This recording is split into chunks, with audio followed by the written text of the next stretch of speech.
The Quran says in Surah Az-Zumur, chapter 39, verse number 6, that we have made the human beings in stages, one after the other, in three veils of darkness.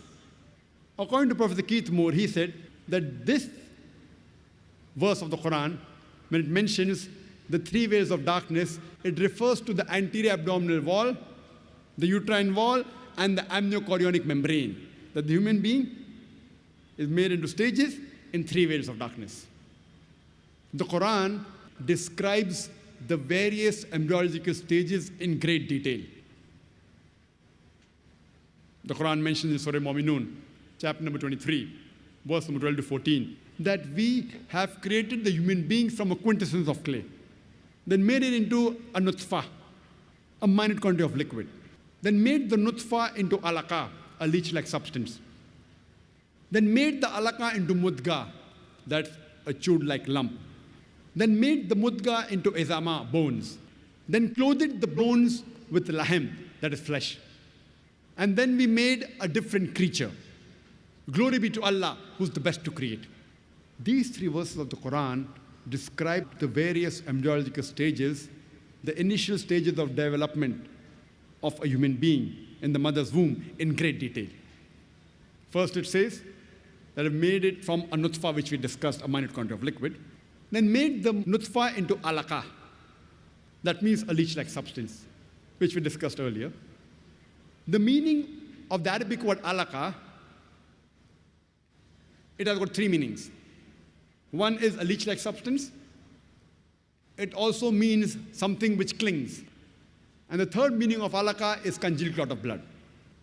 Besides it looking like a leech, the embryo in the initial stages, it also behaves like a leech, it behaves like a bloodsucker, it derives its nutrition from the mother through the placenta.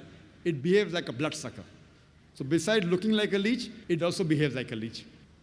The second meaning, something which clings, we know that the embryo clings to the uterine wall.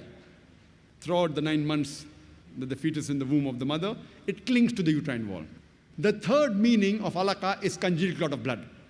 And today's science tells us that in the initial stages, the blood does not circulate.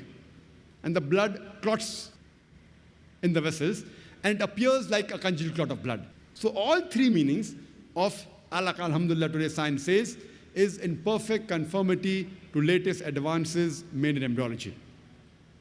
It further says, we placed it in a qararim makin, a place of security. And we know today that the fetus is protected posteriorly by the spinal column, the backbone, as well as the posterior muscles. And anteriorly, it is protected by the anterior abdominal wall, by the amniochorionic membrane, as well as the amniotic fluid, which protects the child. So the science today testifies that the child is well protected in the womb of the mother. It further says, we made the alaqa into a mudga. A mudga means a chewed-like lump. So Professor Keith Moore took a plasticine and made it look into a leech-like substance, initial stage of embryo, and then placed it between his teeth. He bit it to make it appear like a mudga, a chewed-like lump. And when he saw it, the teeth marks, it resembled the somites from where the nerves develop. And the Quran continues, we made the mudga into izama, bones, then clothed the bones with lahem, that is flesh. Then we made it altogether a different creature. So what does the Quran mean that we made it into altogether different creature? Till this stage of mudga, izama, lahem, chewed-like lump, bones, flesh, till this stage, today's science tells us the initial stages of development of a human being is similar to the development of a fish, rabbit, and many other animals. Only after this stage does the human development differ in looks, where we have a head, then we have limbs. Then the Quran says, we made it into a different creature. Glory be to Allah, who's the best to create. Imagine, the Quran describes the various embryological stages in great detail. And Professor Keith Moore, he said that this description given in the Quran, based on shapes, alaqa, leech-like substance, mudga, chewed-like lump, izama, bones, laham, flesh, is far superior to the divisions made in modern embryology, where we say stage 1, stage 2, stage 3, stage 4. It's difficult to identify. The description given in the Quran is far more superior and much more easy.